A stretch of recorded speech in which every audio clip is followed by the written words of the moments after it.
Penguins are absolutely, unequivocally not one of the best teams in hockey. And I know that because at some point later today, two teams will be playing for the Stanley Cup. The Penguins will not be one of them. The Penguins also were not participants in the previous round or the round before that. However, I do have something to share that you might find interesting. Good morning to you. Good Wednesday morning. I'm Dan Kovacevic of DK Pittsburgh Sports. This is Daily Shot of Penguins. Comes your way bright and early every weekday. If you're into football and or baseball, I also offer up daily shots of Steelers and Pirates, right where you found this. There are a lot of advanced analytical websites out there as hockey delves more and more into that school, and as more and more data in particular, and you've been hearing me talk about this a lot, advanced analytics are wonderful from the formula standpoint. What they lack compared to other sports is data. And that's because the NHL in particular has done a predictably terrible job of accumulating data and releasing data. And yes, I'm talking about things like actual possession. I'm talking about skating speed, shot speed. These are all things that can become variables that'll really help studies. However, what's there right now isn't bad, even though it's principally based on shots on goal or attempted shots on goal. A site called Evolving Hockey, that's got a good reputation, produced a cumulative WAR stat. That's wins above replacement. That's borrowed from baseball. That's intended to be just a catch-all. Put everything all into one big stew and stir it up and see how it turns out. And Evolving Hockey looked back at this past regular season and came up with the following three teams as being the three best in the NHL. Repeat, that's regular season. Number 1 was Colorado, 25.6. Number 2 was Vegas at 20.6. Number 3 was your Pittsburgh Penguins at 20.5, just a hair behind Vegas.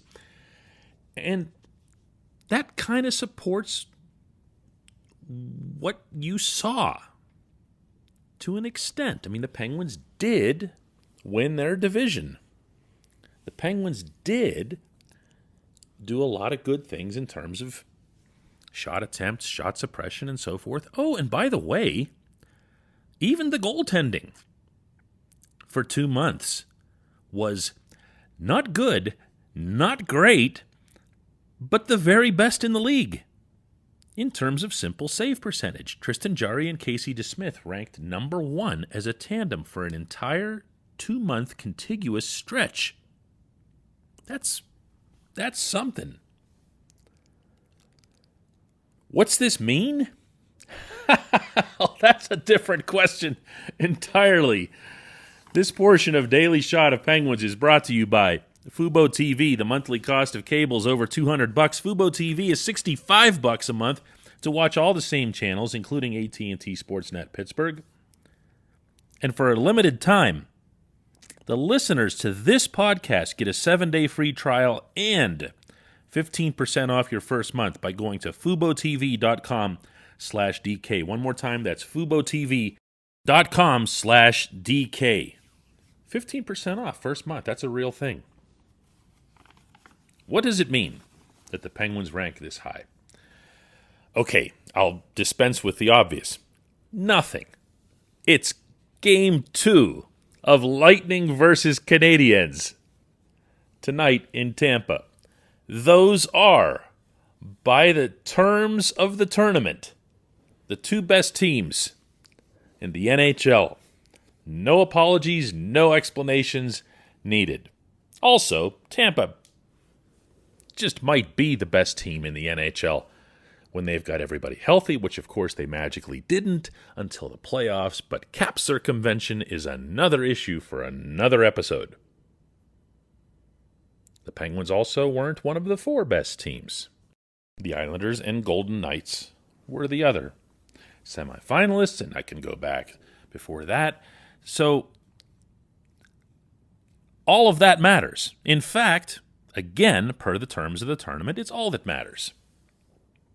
Tristan Jarry's 2 wonderful months in a 56-game regular season schedule doesn't amount to a thing if he falls apart in the playoffs. He did. That was a real thing. That actually happened. That can't be quantified in this analysis, and not just because this analysis only covers the regular season. It's just, when you go really broad, and that's what WAR stats do, when you go really macro, you can lose sight of the fact that once you get to the games that mean the most, it's nothing but micro.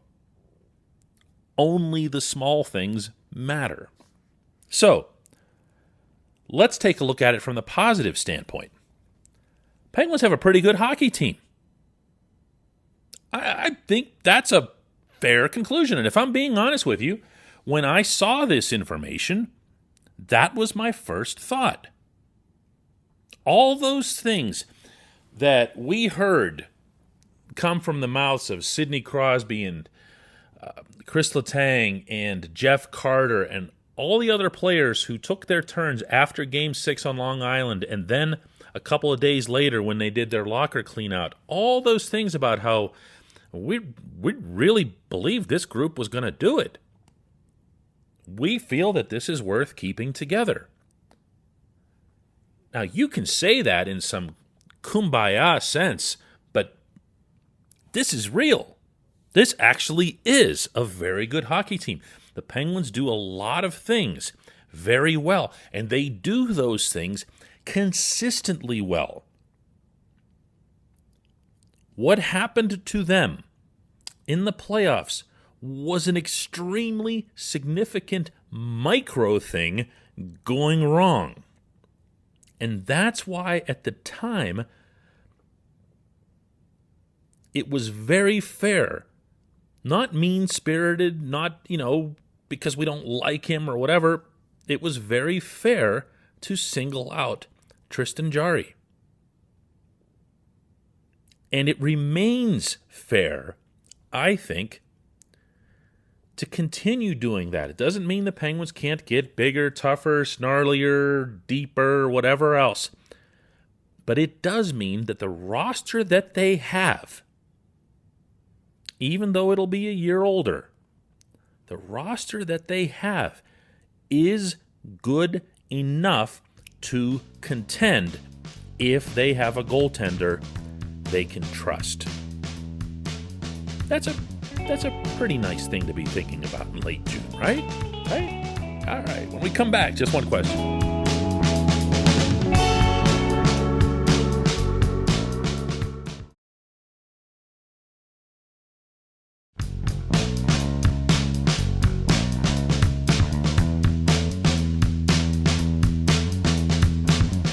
Time for just one question. That's brought to you always on this program by the Greater Pittsburgh Community Food Bank.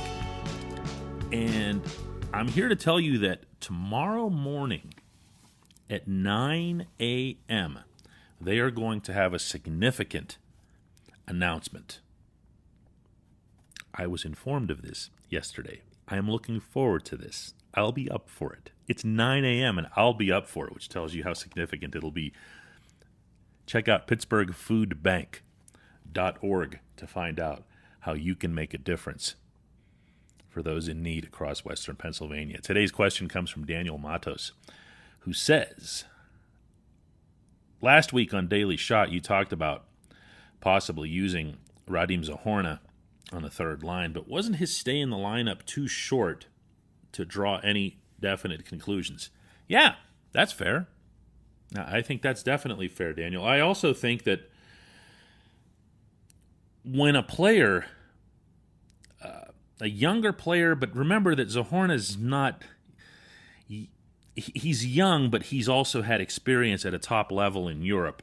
So this isn't someone who's like just coming from the junior ranks and has to be taught the 200-foot game or anything like that. He knows what he's doing. When you're 25 years old and you come over to a new environment the way he did from the Czech Republic, the bigger questions about you are how do you assimilate with the NHL game? And he answered a lot of those questions, I thought, pretty emphatically. Now, is he the answer? Yeah, I don't know. Is he going to have to replace Teddy Bluger? Check with Ron Francis on that one. It's a possibility. But I think that this player coming along and performing the way he did and lifting the Penguins up the way he did at a time when they needed it, that had a direct parallel earlier in the season to the way P.O. Joseph came up. And let's not forget about him, by the way. He's become such an afterthought, it feels like, so quickly, and that should not be the case. That kid owned the rink for some of that stretch there. Good player. And what happens when you get a player like this who comes up and does what Zohorna did, what P.O. did, you don't want to make a habit of suppressing that, discouraging that, much less burying it. I think you have to make sure that you've left the doors open, and that goes double for a team that has very, very little to offer from its minor league system. So yeah, Daniel, there's a good point to be had there, and maybe I'm getting ahead of things with the kid, but I do feel like the Penguins as an organization need to be a lot less afraid of trying things like this. It doesn't always have to be the player you know, the player's style you know. Sometimes it can just be someone who comes along and is a pleasant surprise, and you accept that pleasant surprise. I liked a lot of what I saw from Zohorna, and when you consider that the arbiter of this ultimately is going to be Mike Sullivan, it's notable to me that not once did Sullivan say, yeah, but he kind of needs to work on this, or the little hints that he would throw with young players who come up whose games are not complete. Didn't hear any of that with Zohorna. Really liked his overall game. I appreciate the question. I appreciate everybody listening to Daily Shot of Penguins. We'll do another one of these tomorrow.